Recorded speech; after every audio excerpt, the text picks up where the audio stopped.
વડોદરા શહેરના તાંદલજા વિસ્તારમાં છેલ્લા 1 વર્ષથી ગંદા પાણીની સમસ્યાને લઈને સ્થાનિક રહીશો હેરાન પરેશાન થઈ રહ્યા છે। વડોદરા શહેરના તાંદલજા ગામના લીમડી ફળિયા ગરાસિયાવાડ વિસ્તારમાં પીવાના પાણીમાં ગંદકી ભળવાની સમસ્યાએ સ્થાનિકોની મુશ્કેલીમાં વધારો કર્યો છે। સ્થાનિકોના જણાવ્યા મુજબ છેલ્લા 1 વર્ષથી આ સમસ્યા યથાવત છે અને અનેક વખત સંબંધિત વિભાગમાં રજૂઆત કરવા આવી હોવા છતાં પણ કોઈ કાયમી ઉકેલ લાવવામાં આવ્યો નથી। સ્થાનિકોનો આક્ષેપ છે કે ફરિયાદ કરવામાં આવે ત્યારે પાણી વિભાગ દ્વારા ગટર લાઇન ભરાઈ જવાને કારણે પાણી પ્રદૂષિત થતું હોવાનું કારણ આપવામાં આવે છે। જો કે પાણી અને ગટર લાઇનોને અલગ રાખવાની જવાબદારી તંત્રની હોવા છતાં યોગ્ય કામગીરી કરવામાં આવી રહી નથી।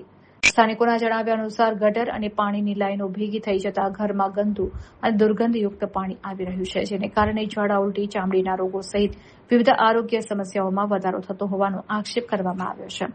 ગંદા પાણીને કારણે લોકોને પીવાના શુદ્ધ પાણી માટે પાણીના કુલર તેમજ અન્ય વિકલ્પો પાછળ વધારાનો ખર્ચ કરવો પડી રહ્યો છે। પરિણામે સામાન્ય પરિવારો પર આર્થિક ભારણ પણ વધી રહ્યું છે। સ્થાનિકોમાં રોગચાળાની સ્થિતિ સર્જાવાની ભીતિ પણ વ્યક્ત કરવામાં આવી રહી છે।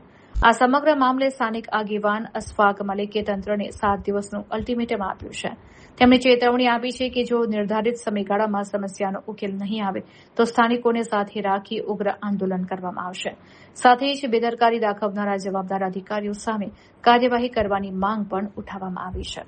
તાંદલજા વિસ્તાર, લીમડી ફળિયું, ગરાસિયાવાડ આ છેલ્લા 1 વર્ષના સમયથી અમે લોકો આ ગંદા પાણીની સમસ્યા માટે અહીંયા ઝઝૂમી રહ્યા છે। વારંવાર રજૂઆતો કરીએ છીએ। રજૂઆતો કરે તો પાણીના કનેક્શનો કાપી જાય, 3 મહિના સુધી પાણીના કનેક્શનો કાપીને ચેકિંગની કાર્યવાહી થાય। કાર્યવાહી થયા બાદ પણ ફરી જ્યારે કનેક્શન જોઈન્ટ કરે તો ફરી ગંદુ પાણી એવું ને એવું જ રહે।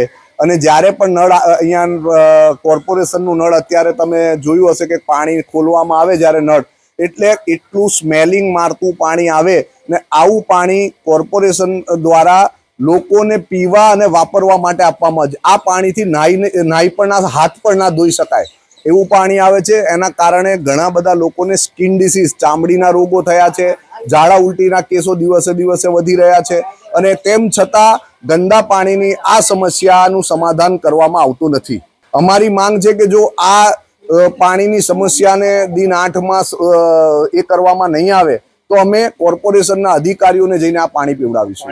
ના, કેમિકલનો પ્રશ્ન અહીંયા આગળ આ પાણીની લાઈનો ને ગટરની લાઈનો મિક્સ થાય છે અને આ ગટરની ને પાણીની લાઈનો મિક્સ થતી હોય તો કોર્પોરેશનની જવાબદારી છે કે 1 વર્ષથી વ્યક્તિઓ રજૂઆત કરતા હોય તો એ લાઈનોને શિફ્ટ કરે। એ લાઈન શિફ્ટિંગ કરવાની નહીં અને ગટરવાળાને પૂછો, પાણીવાળાને પૂછો તો કે ગટરો ઉભરાય છે એટલે પાણી, ગટરો ફૂલ છે એટલે પાણી ગંદુ આવે છે। ના ભાઈ, ગટરો ફૂલ છે તો ગટરો વાળો ગટરોનું કામ કરશે। ગટરની ને પાણીની લાઈન જ્યારે તમે લોકો કનેક્શનો કરો છો, ગટર લાઈન બનાવો છો, પાણીની લાઈન બનાવો છો ત્યારે આ જવાબદારી કોની છે? એટલે અણઘડ વહીવટ, કોઈ વિચાર્યા વિનાનું કામ કરવાનું, જે આવે તે જેમ તેમ કામ કરીને જવાનું, કોન્ટ્રાક્ટરોના પૈસા ગજવા ભરવાનું કામ કરવાનું અને એના કારણે લોકોને હંમેશા વેઠવાનો વારો આવે છે। લીમડી ફળિયો, ગરાસિયાવાડ પણ હવે પાઇપ જોયું ને તમે ચાલુ કર્યું તો કલાક મોટર બરે તો પાણી જ નહીં આવતું। ગંધાય અને ચેર આવે, પગોએ છોકરા મોડા થાય, ઉલટી જળા થાય। વર્ષથી